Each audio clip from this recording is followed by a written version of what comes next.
Hello, brothers and sisters. Welcome back to The Last Dispensation.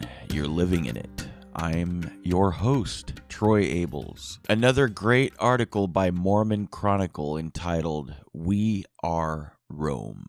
I will be reading and commenting. Throughout history, we read of great civilizations, empires, and nations.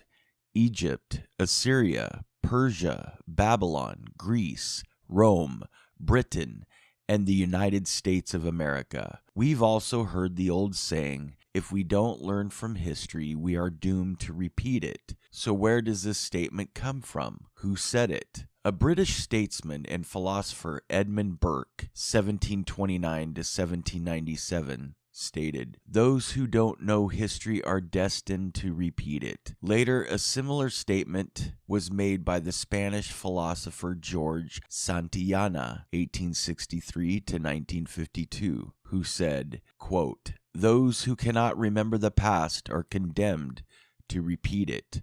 Close quote. Others who have said it are Winston Churchill and Mark Twain. So if a saying has been said and repeated multiple times, is it worth listening to? Does this apply to us today? In what ways does it apply to us if it does? In President Ezra Taft Benson's talk in 1973, Watchmen Warn the Wicked, he talks about just this very thing. Let's see if it does apply to us and how. Quote, "As a free people, we are following very closely in many respects the pattern which led to the downfall of the great Roman Empire. A group of well-known historians has summarized those conditions leading to the downfall of Rome in these words. Rome had known a pioneer beginning not unlike our own pioneer heritage, and then entered into 2 centuries of greatness, reaching its pinnacle in the second of those centuries, going into the decline and collapse in the third. Yet the sins of decay were becoming apparent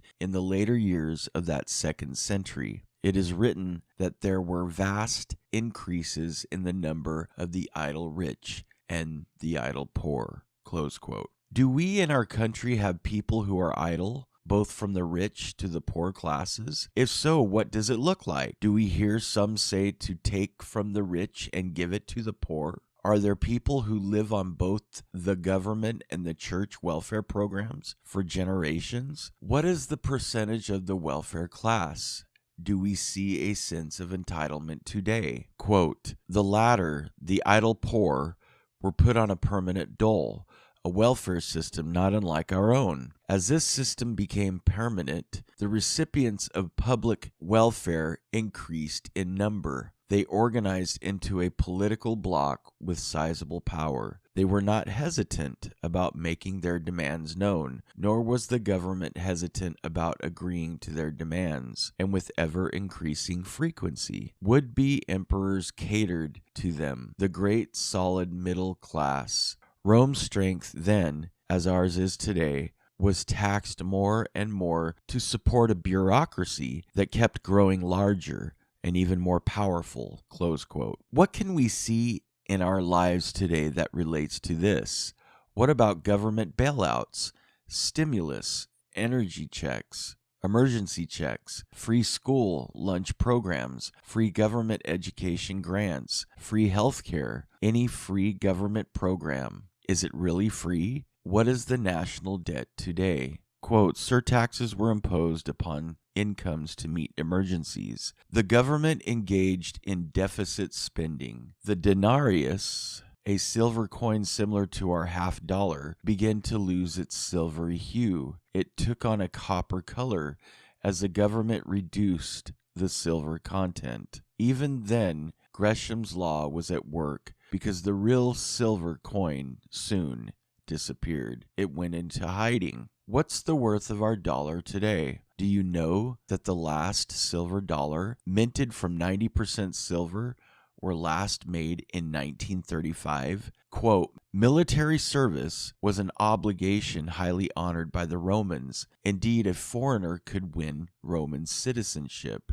simply by volunteering for service in the legions of Rome. But with increasing affluence and opulence, The young men of Rome began avoiding this service, finding excuses to remain in the soft and sordid life of the city. They took to using cosmetics and wearing feminine-like hairdos and garments until it became difficult, the historians tell us, to tell the sexes apart. Close quote. Do we relate to any of these today? Finding excuses to remain at home on the couch playing video games? And the confusion that I mentioned above. Among the teachers and scholars was a group called the Cynics, whose number let their hair and beards grow, and who wore slovenly clothes and professed indifference to worldly goods as they heaped scorn on what they called middle-class values. The morals declined. It became unsafe to walk in the countryside or the city streets. Rioting was commonplace, and sometimes whole sections of towns and cities were burned. New data from Princeton University shows that nearly every major city in the United States experienced riots from late May to the end of August. The only exceptions within the top 50 cities of population were Fresno, California, and Mesa, Arizona. Quote, and all the time, the twin diseases of confiscatory taxation and creeping inflation were waiting to deliver the death blow. Then finally, all these forces overcame the energy and ambition of the middle class. Rome fell. We are now approaching the end of our second century. An address by Governor Ronald Reagan of California at Eisenhower College, New York, 1969. In 1787, Edward Gibbon completed his noble work, The Decline and Fall of the Roman Empire. Here is the way he accounted for the fall. The undermining of the dignity and sanctity of the home, which is the basis of human society, higher and higher taxes, and the spending of public monies for free bread and circuses for the populace. The mad craze for pleasure, sports becoming every year more and more exciting and brutal. The building of gigantic armaments when the real enemy was within the decadence of the people. The decay of religion, faith fading into mere form, losing touch with life and becoming impotent to warn and guide the people. Is there a parallel for us in America today? Could the same reasons that destroyed Rome destroy America and possibly other countries of the free world? Have we forgotten history? Are we doomed to repeat it? What will history say about us? What are we going to leave for future generations? Can anything be done, or are we just doomed? In the Book of Mormon, we have been repeatedly warned to not let these things get above us, and if we do, to awake to a sense of our awful situation. We also see in the Book of Mormon that when the people repented of their sins and kept the commandments of God, he did bless and strengthen them. If sin is what has brought us here, what sins have we committed to bring us to this great condemnation? It tells us exactly in Doctrine and Covenants 84, 54 through 57. Have we forgotten the Book of Mormon and also the former commandments? When our leaders speak, do they speak for us or those out in the world who don't know anything about them? When the scriptures talk of the wicked who have forgotten their God, are they talking about people who have never read the scriptures or even know who God is? When the Book of Mormon, which we are told was written for us in this day, is telling us of our impending doom and destruction because of the wickedness of the people, is it talking about people of other religions or non-religious people? Or is it speaking about us, those who are reading it? Elder L. Tom Perry stated in his 2013 talk, Obedience to Law is Liberty. In my judgment, 4 of the 10 commandments are taken as seriously today as ever. As a culture, we disdain and condemn murder, stealing, and lying, and we still believe in the responsibility of children to their parents. But as a larger society, we routinely dismiss the other 6 commandments. If worldly priorities are any indication, we certainly have other gods we put before the true God. We make idols of celebrities, of lifestyles, of wealth, and yes, sometimes of graven images or objects. We use the name of God in all kinds of profane ways, including our exclamations and our swearings. We use the Sabbath day for our biggest games, our most serious recreation, our heaviest shopping, and virtually everything else but worship. We treat sexual relations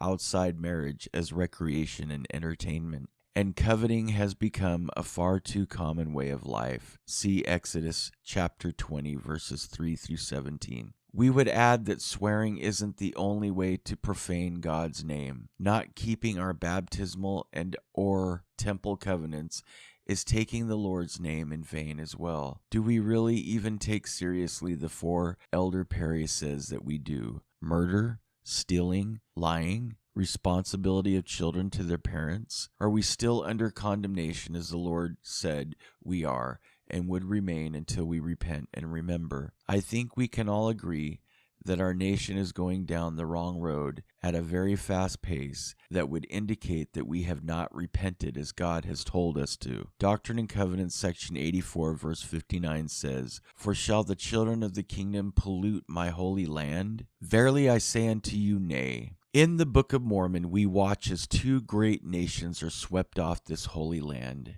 and the land is given to another. Are we repeating history? Will we be swept off this holy land? If we do as the Lord has told all his other children in the past to repent and come unto him and keep all his commandments, we can and will prosper in the land. Will we do it, or will we repeat history? The views and opinions shared by the Last Dispensation and/or any guests should not be construed as authoritative views from the Church of Jesus Christ of Latter-day Saints. If you would like to learn more about the LDS Church, please go online to comeuntoChrist.org. The Book of Mormon is also available wherever you get your apps.